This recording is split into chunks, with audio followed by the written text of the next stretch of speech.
Hello and welcome to another episode of the All Things Considered CX podcast. I'm your host, Bob Azman, and I'm glad you're back for another one of our episodes, which I believe will be a very interesting one because we have Neal Woodson, author of a brand new book called Giving a Shite. That's just a little play on words there. And he's going to really get into the areas of leadership and service, and we're really excited to have him. So, Neal, welcome to the podcast. And if you would introduce yourself and your background to our listeners. Thank you, Bob. I really appreciate you having me on. I'm going to go back a little ways because it all comes together in the end. Um, I actually started working in the working world when I was 15 years old.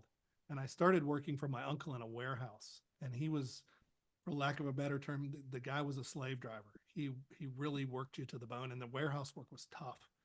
So I left that quickly and started working at a music store during the summers. And then did some landscaping. And then when I was in graduate school and college, I kind of landed in the restaurant world, and I became a bartender. Started out washing dishes, but moved up and became a bartender and then a bar manager. And then through a series of events, started working as a sales administrator for a forklift dealer of all things in the world. And then a job came open in teaching, and I'm trained as a musician, and I got my master's degree in music, but it wasn't in education. It was it was in theory. There's a lot of jobs for that, and a teaching job came open for a high school, and so I took it, and so it was a contract job, and I was doing that and also teaching at a community college. And then I did some retail work on the side to kind of fill in the blanks because I was trying to make a living. Then my wife got pregnant with our second child, and she kind of looked at me and said, "It's time for you to get a big boy job." And I said, "Okay, big boy job." Big boy job means regular paycheck, um, benefits, all that good stuff. And that's when I went to work in the event technology world, which is a big fancy name for we do the AV that's involved in conferences and meetings and all that stuff. And I worked in the field as a manager for a long time. And then they kind of moved me over into the training department, knowing that I had taught it in high school. And I built a leadership program and a customer service training program and a conflict resolution program, and just completely fell in love with that world. And I guess the long story short is it brought me to where I am today. So today I do a lot of freelance work. I do some consulting, some writing, speaking, coaching, teaching, workshops, and things revolving around leadership and service and where those two things intersect. Mm-hmm. And I guess what I learned through all of that history was that you really need to pay attention to people, that business and the business world is all about people, and that everyone matters. Customers, coworkers, these are all people that you serve. They're all people that you're there to help them. And that's what makes businesses go. That's what makes things successful. It's what's been involved in every success I've had. So those things, and I've fallen in love with that message. And so that's kind of where I am today. And Neal, thanks for that background and introduction. What's curious to me always is when I ask guests about that, many guests have done something in service early in their career, and either that instilled the passion in their hearts to pursue it, or they learned a lot of things. Like I can remember the very first thing in retail that my manager told me way back then, and it was along the lines of, as a college student, I probably was partying too much the night before I had a shift. And when she saw me in the morning, she said, I don't care what you did last night. I don't care if you lost your dog this morning or your girlfriend broke up with you. But when you go on that retail floor, this could be the only experience our customers have with you, and you're going to present well to them. So I share your thought about people. The question I have for you on that is, what do you think are at the heart of why it's so difficult for many organizations to actually put that first and foremost in their thinking? Wow. Well, that largely is why I wrote the book that I just wrote. And shameless self-promotion, here's the book. Absolutely. and giving a shite because Bob and I decided that this is a family show, and so we're going to use the more Irish Scottish form of the word. But I think one of the big reasons is that we've lost sight, and I don't think this is just true in business. I think it's just all of us in a way have lost sight of um, others. We've become more self-interested instead of other interested. And that is not a beneficial thing because fundamentally humans need each other. We're social animals and we need each other. And we haven't gotten where we are because of anything we've done individually. We've gotten where we are by working together and helping each other. And I think that we've over-focused on rugged individualism. I think we've over-focused on profit and put that before other human beings. And I know that might sound a little idealistic, but I think it's a reality that, and we need to do something about it. We need to change that narrative. So. Thank you for that. We are going to definitely get into the book.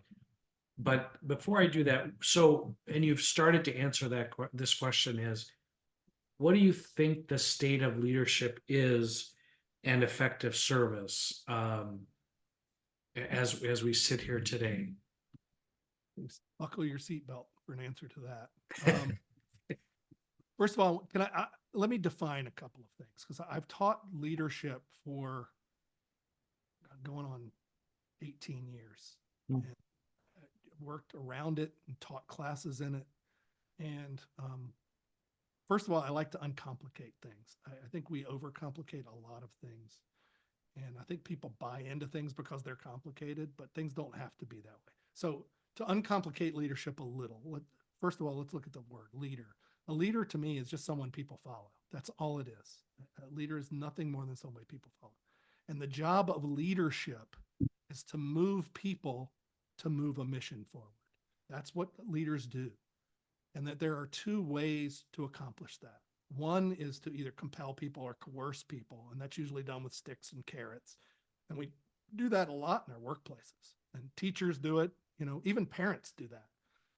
The other way, though, to move people is by inspiring them. And you can inspire people by being clear, setting clear expectations, collaborating with them to solve problems, encouraging them, and trying to help them even when they go astray, trying to bring them back and help them to perform differently or perform better. And I find all of that to be a service. That's a service to people when you do it that way, because you're bringing value to them.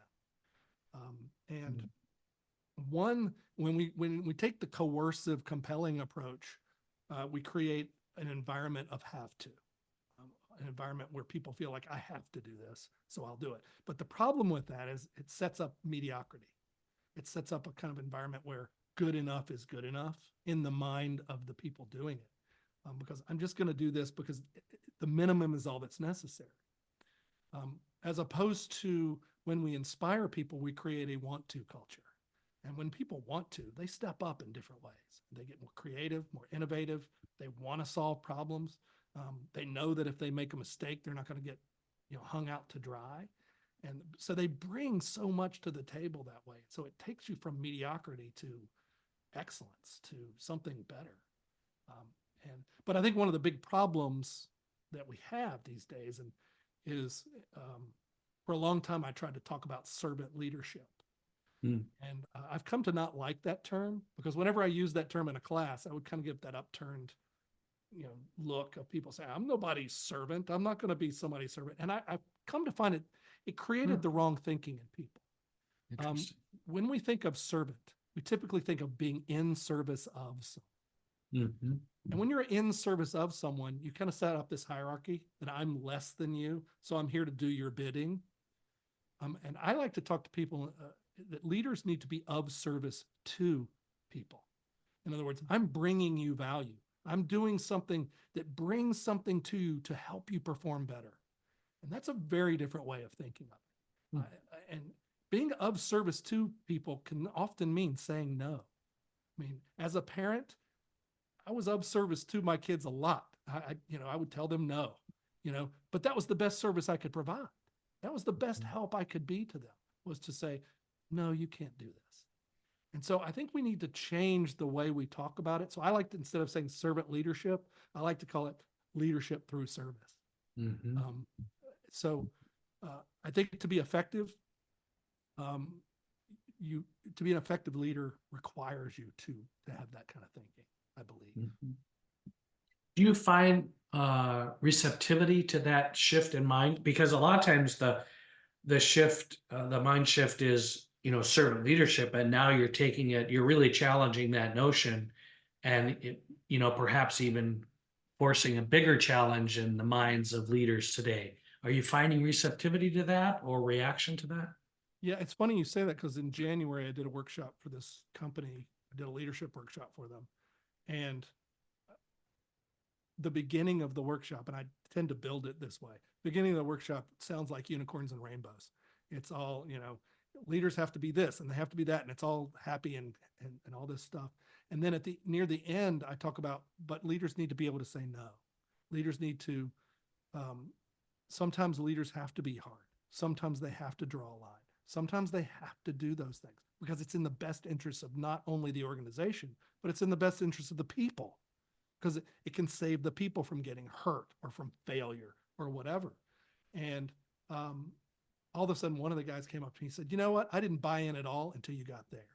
Hmm. And when you got there, all of a sudden it put it all together. And I can really buy into it now. Now I want to be of service to my teams.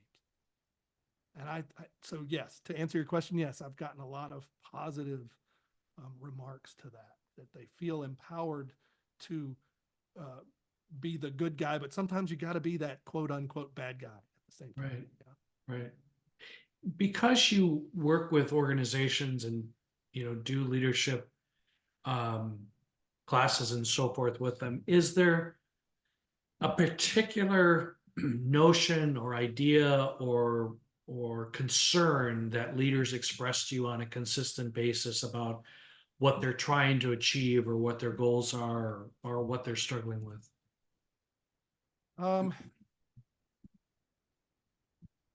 Maybe the most consistent thing would be that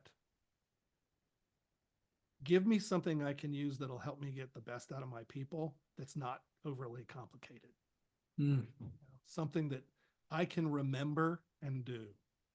And so I tend to work with a model that's about situational leadership, but it's not the Paul Hersey, Ken Blanchard situational leadership.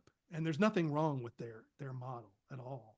In fact, it kind of comes off of that model. It's just a little simpler and it looks at it a little differently. And I've had some success with that. Yeah. Mm-hmm. Interesting. And so you don't have to shamelessly plug your book, but you have another book called The Uncomplicated Coach, if I'm not mistaken. And does that cover some of what you're talking about here as well? Absolutely. Yeah, that covers a lot of it. And one of the reasons I wrote that book was because got real frustrated at looking at coaching books that were like reading a psychology textbook, and wanted to write something simple that a manager could pick up, read through it in a few hours, take some of the lessons that are in there and apply them almost immediately. Mm-hmm. I actually got feedback to that point, that people would come back and say, wow, I actually used this and it worked. It actually helped Right. me. And so it's essentially based on 3 questions. Just ask these 3 questions and go through a kind of a simple process, and you can coach people. Mm-hmm. Listeners, I promise we're going to get to Neal's book in just a second. I just have one more question for you. Sure. Do you find so in the world of customer experience, Mm-hmm. oftentimes we're looking for a silver bullet. Yep. So fix customer service and it'll fix my customer experience, Mm-hmm. or whatever the case, let's buy this new technology and that's going to solve all of our problems. It's the silver bullet syndrome. Do you find that in leadership as well, that people are looking for, Neal, just give me one thing and then I'll be a better leader? Everybody wants one thing, not just they want one thing. Good point. And I get that a lot. What's the magic bullet? Well, Mm-hmm. if someone were to say what is the magic bullet for all of them, and there really isn't one, but if there were any big major bullet, magic bullet, it would be pause and look at people as people. It doesn't matter whether they're customers, employees, your boss, and realize that everybody is much deeper and has much more stuff going on than you ever imagined. And you need to always consider that and then choose to be helpful. Somehow choose to be helpful. And you can do that as a leader. You can do that as the guy who slings burgers or tends bar, or you can do that anywhere as a spouse, as a parent, but to look at people and say, you know what, I need to see and hear this person and value them. And what can I do to be helpful instead of hurtful? What can I do that makes a difference, that makes their life better, instead of, how is this going to make me better? If there's anything I could say, that would be it. Excellent.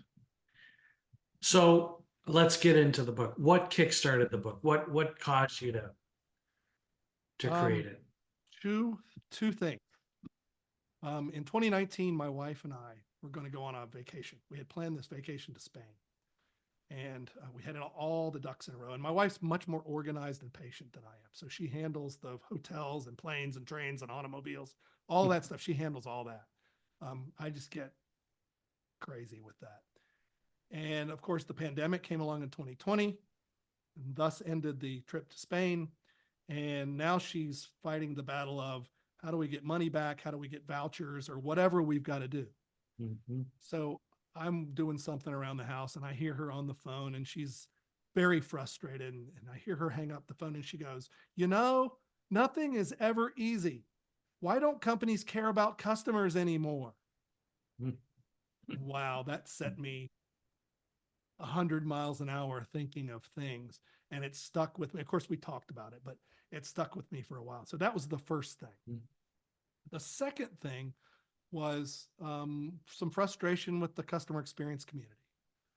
Being a member of that community to a certain extent, I had recently been to a conference, and what bothered me was there was a lot of talk about a bunch of minutia that to me was, why are we talking about this? Why aren't we talking about things that we can actually do? Why are we talking about, what's, the right way, the wrong way to do CX, what CX is and what it isn't, CX versus customer service and user experience and all these. Why are we talking about all that? Who cares? Why aren't we just all together flying a flag and saying, here's what we can do. Here's what we all should be doing. And there's no right way or wrong way. Let's just do a way. Let's get some things done. And so I got really, really frustrated with that community. No offense to anybody, but it just frustrated me. And I came away from this conference just thinking, I don't think I learned anything. All I learned is we are too tied up in ourselves. We need to start doing more. And so I started writing this book, and the book is really in two parts that look at both of those things. The first part looks at, kind of this, why don't customers or why don't companies care about customers? Or why does it seem that way? And then the second part is, what changes do we need to make? What do we need to do differently? And there are a few running themes through the book. You want to hear about the running theme? There are a couple running themes through the book. Absolutely. One of the big ones is that, first of all, service is bigger than customer service. You mentioned service to somebody, and the first thing they think of is customer service. But my thing is, service is so much bigger than that. And service isn't complicated. Service is just people helping people. It's just, Neal helping Bob to accomplish something. That's service. And it's something that we do every day, all day. I mean, if you get up in the morning and you help your kids get ready for school and take them to the bus stop, service. And if you help somebody at work with a report, that's service. If you buy milk on the way home and you help with dinner, that's service. We do it constantly. It is what's helped us survive. When we were in the savannah, when we were cave people, we were never the biggest, fastest, or strongest. And if you went out by yourself, you probably weren't going to come home. But when you went together to get the saber-tooth tiger, you had a much better chance. And service is important to us. it's helped us, again, it's helped us survive. We've gone to the moon. We've built cities. We've conquered disease. We've done all these things. And we don't give it its rightful spot as important to what we do. In fact, I would say it may be our superpower. And it's important to business. And I talk about this in the book, that it is the purpose of business. Everybody thinks the purpose of business is to make money. It's not. Money's an outcome. The purpose of business is to help people do things they don't want to do, help people do things they don't know how to do, or to help them get access to things they can't access. That's its purpose. And to me, the sooner we get businesses focused on service as the game, the better. And when a business can make it their priority and really make it their culture, I think that a lot of struggles can go away and a lot of things can get better for them and for customers and any other partner that's involved. Yeah. So I agree with you on many of your points. I'll call out two of them specifically. Your point about, what are we talking about in the customer experience community? I agree wholeheartedly. It's a little bit like Rome is burning and we're talking, and Nero's fiddling. I mean, we're talking about all these high level strategies and investments and webinars and so forth. And yet, service is really bad across the board and it's not getting better. You noted some surveys in your book about 80% of customers have a negative customer experience and some other stats. And every group of reports you read and surveys says it's not getting any better. And so we really have to get back to the basics. And then just an interesting note you said about the purpose of business. So in my teaching of business school MBAs, I asked that question, what is the purpose of business? And of course, they're in a business school in one of the top business schools in the country. And the reaction is, make money.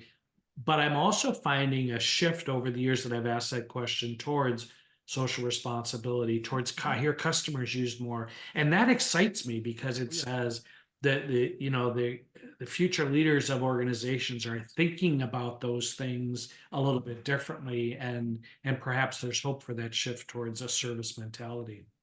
But one of the problems, Bob, is that those young people, of which I have two children I have a 29-year-old and a 26-year-old, and they're early in their careers, is that they start that way, but then they get led down some other path. And that bothers me. I love the optimism. I love the thought that here are people that want to make a difference and they want to include the human element and they find that that's important. But then they get in the workplace and they have, old dudes like me who will turn around and say, oh, you learn that in business school. Forget that. It's a rough and tumble world. It's dog eat dog, survival of the fittest. This is the way it is. And before you know it, they've turned into the way it's always been. And so I don't think it has to be that way at all. Right. So that's really interesting perspective that you're bringing, Neal. So what is it? Why aren't companies, answer your wife's question. Why don't they care about customers anymore? Well, I want to be clear. It's not every company. There are some Right. companies that do care. There are some companies and there are companies that are trying to make change. And I don't want to knock any of that. Right. I just think the business world in general, kind of the large umbrella, if you will, is feeding off of a lot of what's broken in society. Over and over and over, and you hear it, I hear it. We live in a me world. We've become intensely self-focused. I think we've been very self-focused for a couple thousand years, but it's become even worse today because we have methods of communicating that we've never had before. We can put a message out that goes global in a few seconds. So it's easy to push messages. And for thousands of years, we've received a message that said, this is the way humans are. It's a dog eat dog world, survival of the fittest. You've got to win. We've heard that message forever. I mean, if you look at the Bible, for example, It's like 2 pages. We were good. Then we ate an apple and it's all downhill from there. Right. Right. But then all throughout history, we've gotten these messages. And then when you get to the 20th century, we have people like Ayn Rand who say, your only duty is to be, it's to yourself. Your only duty is to your own happiness, which I'm sorry, I would never want to be in a foxhole with Ayn Rand. She's going to be the first one to say, well, you're on your own, dude. That's Right. not what we want. And I don't want that world. So you asked me the question, what's the problem? I think it's we've become intensely self-focused, and I think business has just followed suit. Business thinks of themselves more than they could think about the people they serve, and they put themselves first. It's more about wealth creation than it is value creation, to put it more academically. And that's a problem because value creation really is what businesses should be doing, serving people and bringing them value, and then getting, profiting from that. So in many ways, we put the cart before the horse. And so in this desire to gain for self, it ends up making things difficult for customers. But it's not just customers. It makes it difficult for employees. I mean, the fallout from this kind of thinking has been tragic. Maybe that's a dramatic word, but a lot of decisions get made based on money rather than the impact on people. I mean, think about recently the whole debacle with the 737 MAX jet. How many crashes had to happen before a government had to step in and tell industry to ground the planes? Why didn't one of the airlines, the minute a plane went down, step up and say, you know what, we're grounding our planes? Because that's the right thing to do. Because people are more important than, us losing some flights and having to ground planes. That kind of stuff, I just think that's wrong. So decisions get made based on money instead of people. Employees, largely in our workplaces, are seen as machines instead of, people who do the work and should be listened to. We try to get the most out of people instead of the best out of people. We manage them to oblivion instead of leading them. And maybe one of the biggest problems is that we tend to over-index on what we can measure rather than the things that are hard to measure. And the hard to measure stuff is usually the human stuff. It's hard to measure emotion. It's hard to measure care. It's hard to measure love. All those things are hard to measure. But business is all about people. Everything about business is people.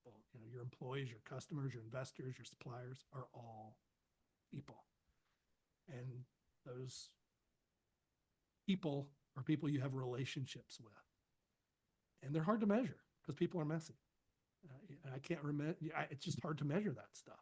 But it's important, so. Right. That's the long answer to that short question. So.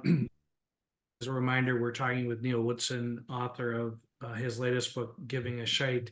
Do you think, and this is fading from people's memories all too quickly, I think, but what did the pandemic do to this situation? Did it accelerate it? What did it do? Set it back? I think time will be the tale on that. Initially, I think it made some things starkly apparent to people. I think it made people aware that, wait, there's some things really wrong in our workplaces.